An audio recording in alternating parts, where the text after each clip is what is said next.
The following content is provided under a Creative Commons license. Your support will help MIT OpenCourseware continue to offer high-quality educational resources for free. To make a donation or to view additional materials from hundreds of MIT courses, visit MIT OpenCourseware at ocw.mit.edu. Okay, so this is an important day, and Friday was an important day. I hope you enjoyed Professor Sra's terrific lecture as much as I did. You probably saw me taking notes like mad for the section that's now to be written about stochastic gradient descent. So, and he promised a theorem, if you remember, and there wasn't time, and so he was going to send it to me, or still is going to send it to me. I'll report I haven't got it yet, so I'll bring it to class Wednesday, hopefully, and that'll give us a chance to review stochastic gradient descent, the central algorithm of deep learning. And then this today is about the central structure of deep neural nets, and some of you will know already how they're connected, what the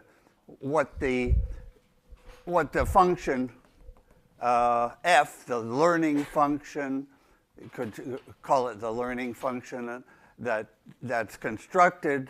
The whole system is aiming at constructing this function f, which learns the training data and then applying it to the test data. And the miracle is that it does so well in practice. That's what has transformed deep learning into such an important application. So this is on this. Chapter 7 has been up for months on the math.mit.edu/learning from data site, and I'll add it to Stellar because that's where you'll be looking for it. Okay, and then the second, the back propagation, the way to compute the gradient, I'll probably reach that idea today, and you'll see it's the chain rule, but how is it organized? Okay, so what's the structure? What's the plan for deep neural nets? Good. Starting here. So what we have is training data. So we have vectors, x1 to x. What should I use for the number of samples that we have in the training data? Well, say D for data. Okay. And each vector, those are called feature vectors. So equals feature vectors. So each x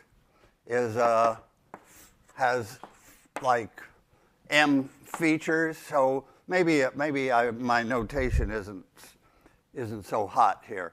I have a whole lot of vectors. Let me not use the subscript for those right away. So vectors, feature vectors, and each vector has got maybe, shall we say, m features, like if we were measuring height and age and weight and so on, those would be features. So the job of the neural network is to create, and we're going to classify. Maybe we're going to classify men and women, or boys and girls. So let's make it a classification problem, just a binary. So the classification problem is, what should we say, -1 or 1, which is sort of, or 0 or 1, or boy or girl, or cat or dog, or truck or car or anyway, just two classes, two class. So I'm just going to do two class classification. So we know which class the training data is in. For each vector x, we know the right answer. So we want to create a function that gives the right answer. And then we'll use that function on other data. People know, so let me write that down. Create a function f of x that gets gets the class correct. In other words, f of x should be negative for when the classification is -1, and f of x should be positive when the classification is +1. And as we know, we don't necessarily have to get every sample right. That may be overfitting. If there's some sample that's just truly weird, by getting that right, we're going to be looking for truly weird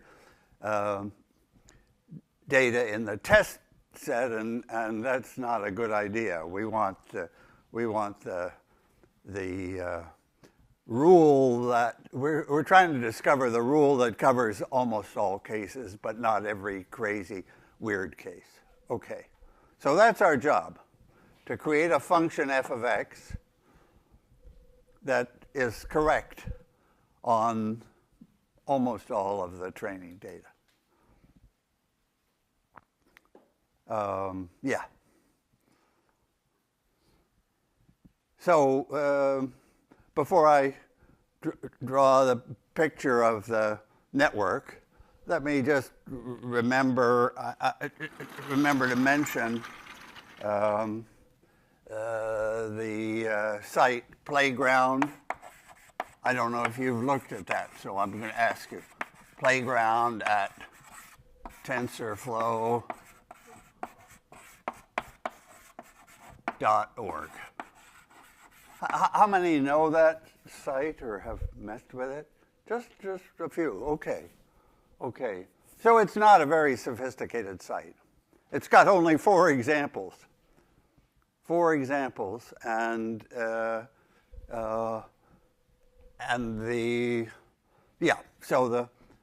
so one example is a whole lot of points that are blue, B for blue, inside a bunch of points that are another set that are O for orange, blue. Okay, so those are the 2 classes, orange and blue. So the points x and the feature vector is the feature vector is here is just the x, y, the coordinates. Features are the x, y coordinates of the points. And our job is to find a function that's positive on these points and negative on those points. So there's a simple model problem. And I recommend, well, just partly, it's if you're an expert in deep learning, this is for children, but morally here, I certainly learned from playing in this playground. So you set you set the step size. Do you set it or does it set it? No, yeah. I guess you can change it. I don't think I've changed it. What else do you set? Oh, you set the nonlinear activation, the nonlinear activation function. Active, I'll say, function. And let me just go over here and say what function people now mostly use. The activation function is called ReLU, pronounced different ways. I don't know how we got into that crazy thing for this function that is 0 and x. So the function ReLU as a function of x is the maximum, the larger of 0 and x. So it produces, the point is it's not linear. And the point is that if we didn't allow nonlinearity in here somewhere, we couldn't even solve this playground problem. Because if our classifiers were all linear classifiers, like support vector machines, I couldn't separate the blue from the orange with a plane. It's got to somehow create some nonlinear function, which is maybe the function is trying to be a good function would be a function of r and theta, maybe. Maybe r minus 5. So maybe the distance out to that, let's suppose that distance is 5. Then r minus 5 will be negative on the blues, because r is small. And r minus 5 will be positive on the oranges, because r is bigger. And therefore, we'll have the right signs, less than 0 or greater than 0. And it'll classify this data, this training data. Yeah, so it has to do that. This is not a hard one to do. There are 4 examples, as I say. 2 are trivial. It finds a good function. Well, yeah, I've forgotten. They're so trivial, they shouldn't be mentioned. And then this is the medium test. And then the hard test is when you have oranges, you have a sort of spiral of oranges, and inside you have a spiral of blues. That was cooked up by a fiend. So you would, so the system is trying to find a function that's positive on one spiral and negative on the other spiral, and that takes quite a bit of time, many, many epochs. I learned what an epoch is. Did you know what an epoch is? I didn't know whether it was just a fancy word for counting the steps in gradient descent. But it counts the steps, all right. But one epoch is the number of steps that matches the size of the training data. So if you have 1 million samples, where ordinary gradient descent, you would be doing 1 million, you'd have 1 million by 1 million problem per step. Of course, stochastic gradient descent just does a mini batch of 1 or 32 or something. But anyway, if we had, so it's the number of, you have to do enough mini batches so that the total number you've covered is the equivalent of one full run through the training data. And that was an interesting point. Did you pick up that point that in stochastic gradient descent, you could either do a mini batch and then put them back in the soup, so with replacement, or you could just put your data in some order from 1 to a zillion. So here's a first x, and then more and more x's, and then just randomize the order. So you'd have to randomize the order for stochastic gradient descent to be reasonable, and then take a mini batch and a mini batch and a mini batch and a mini batch, and when you get to the bottom, you've finished one epoch, and then you'd probably randomize again, maybe if you were doing it, if you wanted to live right, and go through the mini batches again, and probably do 1,000 times, yeah, or more.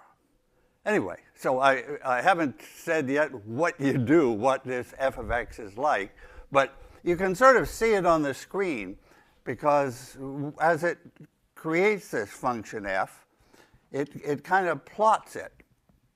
And what you see on the screen is the zero set for that function. So perfect would be for it to go through 0. If I had another color. Oh, I do have another color. Look, this is the first time the whole semester blue has appeared. Okay, so if the function was positive there in this part on the blues, and negative outside that region for the oranges, that would be just what we want, right? That would be what this little playground site is creating. And on the screen, you'll see it. You'll see this curve where it crosses 0. So that curve where it crosses 0 is supposed to separate the two sets. One set is positive, one set is negative, where it's 0 is in between. And the point is, it's not a straight line because we've got this nonlinear function. This is nonlinear. And it allows us to have functions like r minus 5. And so at 5, that's where the function would be 0, and you'll see that on the screen. You might just go to playground at TensorFlow. Of course, TensorFlow is the big system. This is the child's department. But I thought it was pretty good. And then on this site, you decide how many layers there will be, how many neurons in each layer. So you create the structure that I'm about to draw. And you won't be able to get to solve this problem, to find a function f that learns that data without a number of layers and a number of neurons. If you don't give it enough, you'll see it struggling, but it won't. It's creating the 0 set tries to follow this, but it gives up at some point. This one doesn't take too many layers, and the two trivial examples are just a few neurons do the job. Okay, so that's a little comment on one website. If you know other websites that I should know and should call attention to, could you send me an email? I'm just not aware of everything that's out there. Or if you know a good convolutional neural net, CNN, that is available to practice on, where you could give it the training set. That's what I'm talking about here. I'd be glad to know, because I just don't know all that I should. Okay, so what does the function look like? Well, as I say, linear isn't going to do it, but linear is a very important part of it, of this function f. So the function f really has the form, so we start here with a vector of 1, 2, 3, 4. M is 5. This is the vector x. 5 components. Okay, so let me erase that now. Okay, so then we have layer 1 with some number of points. Let's say N1 is 6 neurons. And let me make this simple. I'll just have that one layer, and then I'll have the output. This will be the output layer. And it's just going to be one number. So each of these so I'm going to have a matrix A1 that takes me from this. A1 will be, this will be 6 by 5, because I want 6 outputs and 5 inputs, 6 by 5 matrix. So I have 30 weights to choose there. And so the y that comes out is going to be y1 will be a1 times x0. So x0 is the feature vector with 5 components. So that's a purely linear thing, but we also want an offset function, offset vector. So that's a vector. This is the y that's coming out has 6 components. The A1 is 6 by 5. The x0 was 5 by 1, and then of course this is 6 by 1. So these are the weights.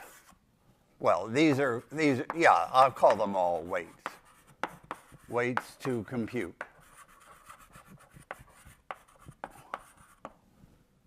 So so these are connected. The usual picture is to show all these connections. I'll just put in some of them. So in here we have 30 plus 6 parameters. 36 parameters.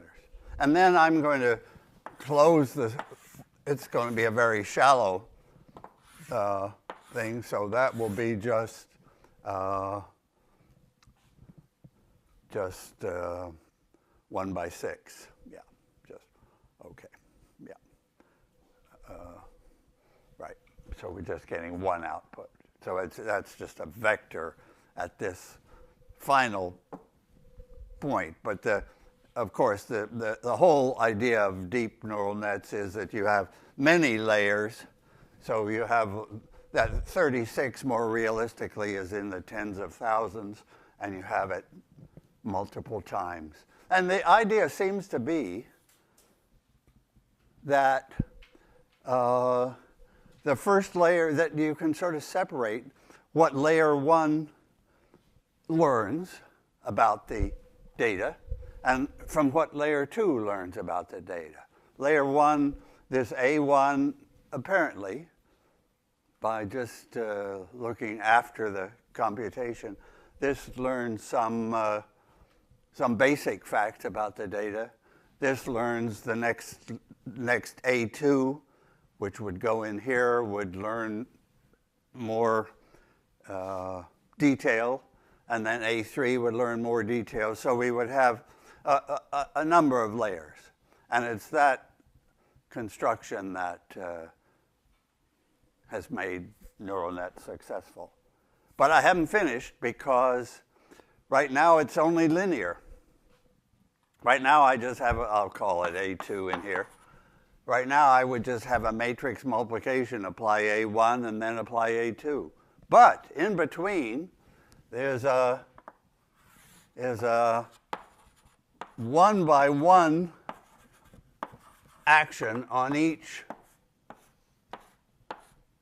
by this function. So that function acts on that number to give that number back again, or to give 0.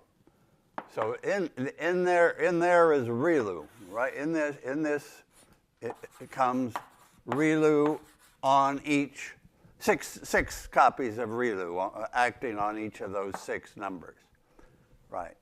So that really x1 comes from y1 by applying ReLU to it. Then that gives the x. So here are the y's from the linear part, and here are the x, that's y1, that's the vector y1, the linear, from just the linear plus an affine map, linear plus constant, that's affine. And then the next step is component by component, we apply this function, and we get x2, 1. Yeah. And then do it again and again and again. So do you see that the function, how do I describe now the function f of x? So the learning function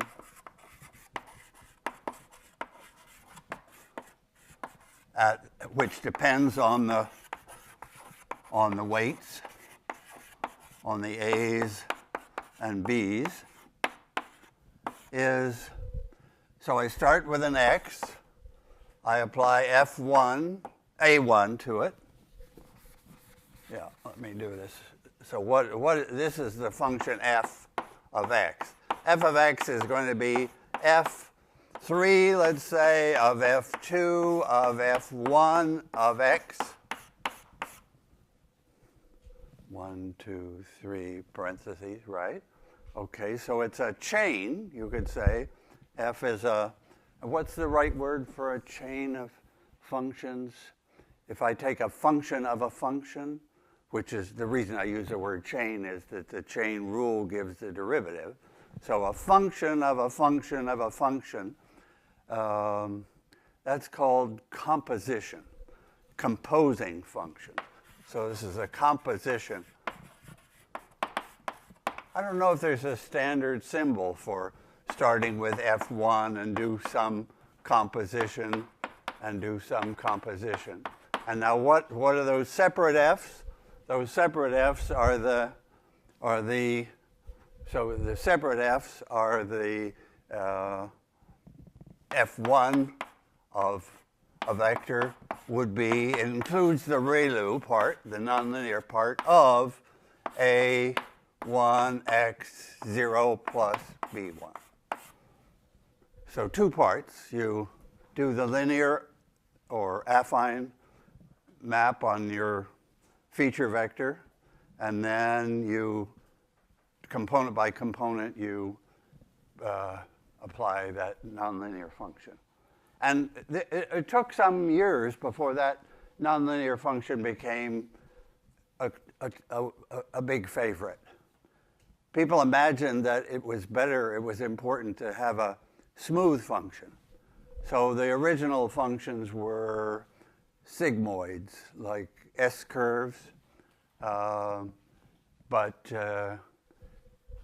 of course, it turned out that experiment showed that this worked even better. Yeah, so that would be F1, and then F2 would have the same form, and F3 would have the same form. So maybe this had 36 weights, and the next one would have another number, and the next another number. So you get quite complicated functions by composition, by, like e to the sine of x, or e to the sine of the logarithm of x, or things like that. Pure math has asked, what functions can you get? Try to think of them all. Now, what kind of functions do we have here? What can I say about f of x as a function, as a math person? What kind of a function is it? So it's created out of matrices and vectors, out of a linear or affine map, followed by a nonlinear, by that particular nonlinear function. So what kind of a function is it? Well, I've written those words down up here. That f of x is going to be a continuous piecewise linear function. Because every step is continuous. That's a continuous function. Linear functions are continuous functions, so we certainly we're taking a composition of continuous functions, so it's continuous. And it's piecewise linear because part of it is linear and part of it is piecewise linear. So, so this is some continuous piecewise linear function of function from of x in m dimensions. Okay. So one little math question, which I think helps to understand, to make, like, to swallow the idea of a chain of the kind of chain we have here of linear followed by ReLU. So here's my question. This is the question I'm going to ask. And by the way, backpropagation is certainly going to come Wednesday rather than today. That's a major topic in itself. So let me keep going with this function. Could you get any function whatsoever this way? Well, no, you only get continuous piecewise linear functions. That's an interesting case. Let me just ask you, one of the exercises says if I took two continuous piecewise linear functions, do you have the next 20 minutes are an attempt to give us a picture of the graph of a piecewise linear function. So what say a function of two variables. So I have m equal to 2, and I draw its graph. Okay, help me to draw its graph. So this will be a graph of f of x1, x2, and it's going to be continuous and piecewise linear. So what does its graph look like? That's the question.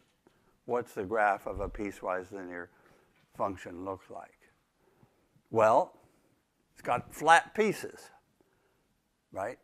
In between the change from, I do say piecewise. That means it's got different pieces, but within a piece, it's linear. And the pieces fit with each other because it's continuous. So I visualize well,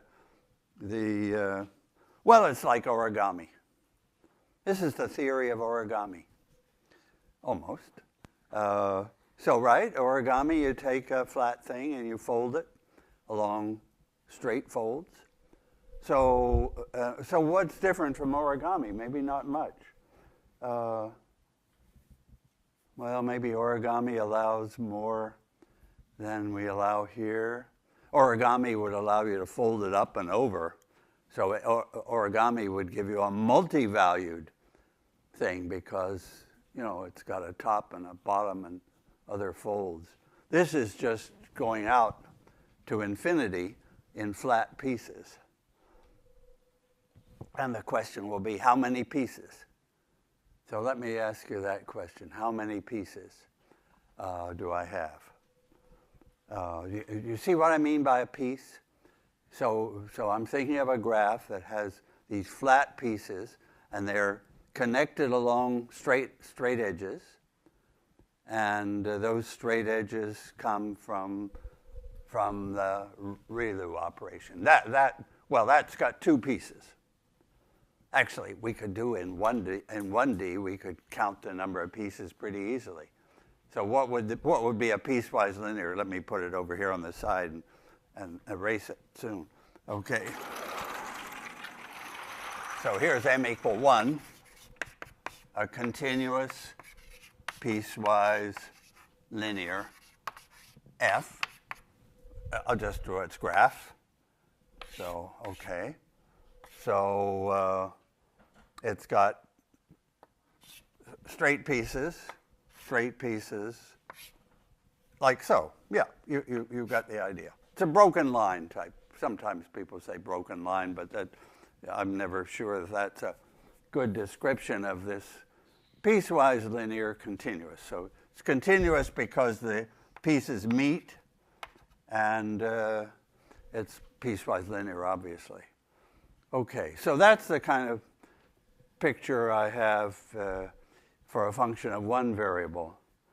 Now, my question is, as an aid to try to visualize this function in 2D, is to see if we can count the pieces.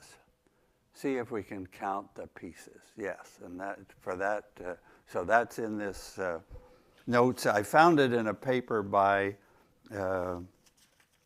5 authors for a meeting, and so actually the whole world of neural nets. It's the conferences every couple of years that everybody prepares for, submits more than one paper. So it's kind of a piecewise linear conference. And those are the big conferences. Okay, so this is the back propagation section, and I want to look at the okay. So so this paper by Kleinberg and 4 others. Kleinberg he's a computer science guy at Cornell. He was a PhD from here in math, and he's a very cool and significant person on not so much on neural networks as just the whole this whole part of computer science, right? So anyway, they and other people too have asked this same problem. Suppose I'm in 2 variables. And suppose, what are you imagining now for the surface of the graph of f of x and y? It has these lines, fold lines, right? I'm thinking it has fold lines. So I could start with a complete plane, and I fold it along one line. So now it's like ReLU. It's one plane, half plane there, going to a different half plane there. Everybody with it? And now I take that function, that surface, which just has 2 parts, and I put in another fold. Okay, how many parts have I got now? I think 4. Am I right? 4 parts? Yes, because this will be different from this, because it was folded along that line.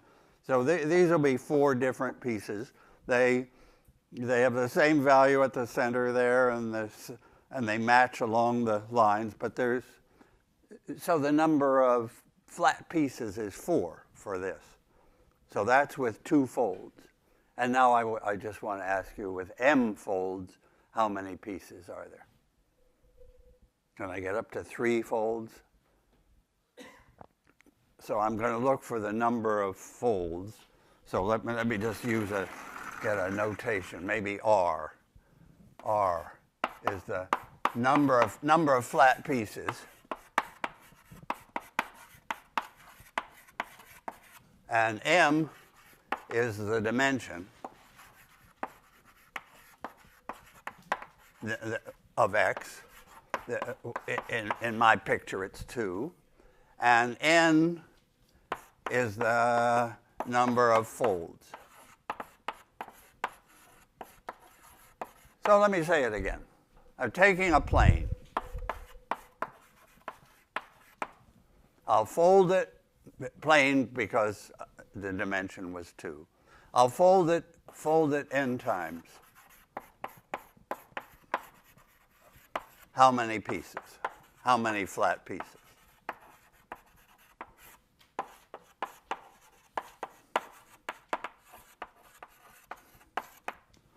So this would be an essential step in understanding how close the function, what freedom you have in the function f. For example, can you approximate any continuous function by one of these functions f, by taking enough folds? Seems like the answer should be yes, and it is yes. So that's one big, for pure math, that's one question. Is this class of functions universal? So the universality theorem would be to say that any function, sine x, whatever, could be approximated as close as you like by one of these guys with enough folds. And over here, we're kind of making it more numerical, we're going to count the number of pieces just to see how quickly do they grow. So what happens here? So I have 4 folds now. This right now I have n equal 2. M is 2 here in this picture. And I'm trying to draw the surface, and here I've put in 2, did I take n? Yeah, 2 folds. And now I'm going to go up to 3 folds. Okay, so let me fold it along that line. How many pieces have I got now? Let's see. Can I count those pieces? Is it 7? So what is a formula? What if I do another fold? What happens? Yeah, let's pretend we do another fold now. Yeah. To the power of n minus 1. Yeah. Maybe that's going to be it. It's a kind of nice question because it does get to visualize this thing. Okay. So what happened? How many of those lines will be, if I put in a 4th line, how many new folds do I create? That's kind of the question. And I'm assuming that 4th line doesn't go through any of these points. It's sort of in general position. Yeah. So I put in a 4th line, da-da-da-da, there it is. Okay, so what happened here? How many new ones did it create? How many new ones did it create? Let me make that one green because I'm distinguishing. That's the guy that's added after the original. We had 7. We had 7 pieces, and now we've got more. Was it 7? It was, wasn't it? 1, 2, 3, 4, 5, 6, 7. But now, how many pieces have I got? Or how many pieces did this new line create? That's we want to build it up, use a recursion. How many pieces did this new? Well, this new line created 1 new piece there, right? 1 new piece there, 1 new piece there, 1 new piece there. So there were 4 new pieces. Okay. Yes. So there's some formula, right? That's going to tell us that. And now, what would the next one create? Well, now I have 1, 2, 3, 4 lines. So now I'm going to put through a 5th line, and that'll create a whole bunch of pieces. I'm losing the thread of this argument, but you're onto it, right? Yeah. So, any suggestions? Yeah. Yeah, I think you add essentially the number of lines that you have each time you add a line at most. Okay. Yes. That's right. So there's a recursion formula that I want to know, and I learned it from Kleinberg's paper. And then we have an addition to do. So the recursion will tell me how much it goes up with each new function, and then we have to add. Okay. So the recursion formula, let me write that down. So this is R of n and m that I'd like to find a formula for. It's the number of flat pieces in with a m-dimensional surface. Well, we're taking m to be 2, and n folds. And let's just n equal 1, 2, 3. Let's write down the numbers we know. With 1 fold, how many pieces? 2. Good. So far, so good. With 1 fold, there were 2 pieces. So this is the count R. And then with 2 folds, how many? Oh, we've gone past that point. So can we get back to just those 2? Was it 4? Okay, thanks. Now, when I put in that 3rd fold, how many did I have? without the green line yet? 7? Was it 7? And when the fourth one went in, that green one, how many have I got in this picture? So the question is, how many new ones did I create, I guess? So that line got chopped into that piece, that piece, that piece, that piece. 4 pieces for the new line. 4 pieces for the new line. And then each of those pieces, like, added a flat bit, because that piece from here to here separated these two, which were previously just one piece, one flat piece. I folded on that line. I folded on this. I folded there. I think it went up by 4 to 11. So now we just have to guess a formula that matches those numbers. And then, of course, we really should guess it for any m and any n.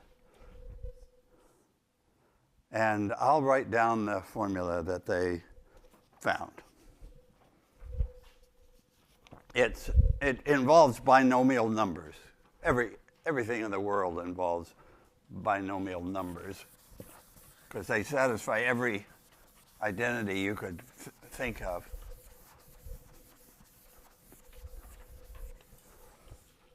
So here's their formula. R with n folds, and we're in m dimensions. So we've really, in our thinking, had m equal to 2, but we should, grow up and get m to be 5-dimensional. So we have a 5-dimensional. Oh, let's not think about that. Okay. So it turns out it's binomial numbers n0, n1 up to n m. So for m equal to 2, which is my picture, it's n0 plus n1 plus n2. And what are these? What does that n2 mean, for example? What's that? That's a binomial number. I don't know if you're keen on binomial numbers. Some people, their whole lives go into binomial numbers. So it's something like, is it n factorial divided by n minus 2 factorial and 2 factorial? I think that's what that number means. That's the binomial number. So this would be, I go up to, so at this point I'm hoping to get the answer 7, I think. Right now I've gone up to m equal to, I'm in m equal to, I've gone up to 2, so So I think, I've obviously allowed for three cuts, and the R, when we had just 3, was 7. So is this, so this is now, I'm taking n to be 3, and I'm hoping for, answer is 7. So what is 3? So I add these 3 things. So what is 3, the binomial number 3 with 2? Well, I've forgotten how to say that. I'm ashamed to admit. 3 choose 2. Thanks. I knew there was a good way. So what is 3 choose 2? Well, put in 3 and 2 is in there already. So that'd be 6 over 1 times 2. This would be 3. Would that be 3?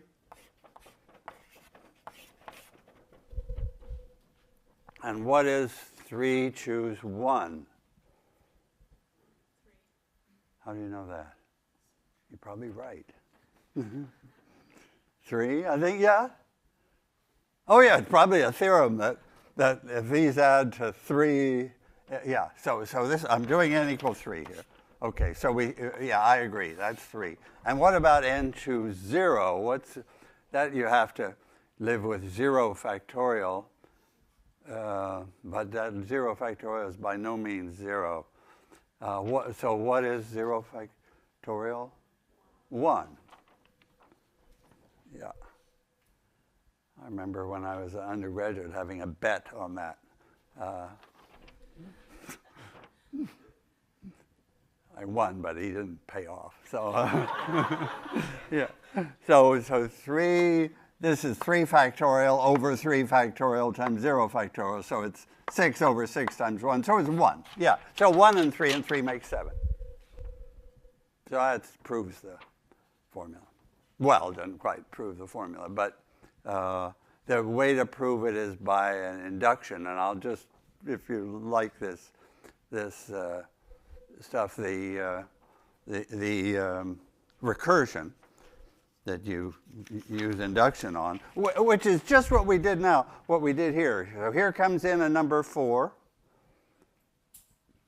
and it cuts through, yeah, and then we just counted the 4 pieces there. So yeah, so let me just tell you what the R of n and m, the number we're looking for, is the number that we had with 1 less cut. So that's the previous count of flat pieces, plus the number that was here was 4, the number of pieces that cut that, and that's R of n minus 1, m minus 1. Yeah, and yeah, I won't go further times up, but that rule for recursion is proved in the section 7.1, taken from the paper by Kleinberg and others. Yeah, so okay, I think this is, I don't know what you feel. This, for me, this like gave me a better feeling that I was understanding what kind of functions we had here. And so then the question is to, with this family of functions, we want to choose the A's and the weights, the A's and the B's, to give, to match the training data. And so that we have a problem in minimizing the total loss, and we have a gradient descent problem. So we have to find the gradient. So that's Wednesday's job. Wednesday's job is to find the gradient of f. Okay, and that's back propagation. Good. Thank you very much. That's 7.1 is done.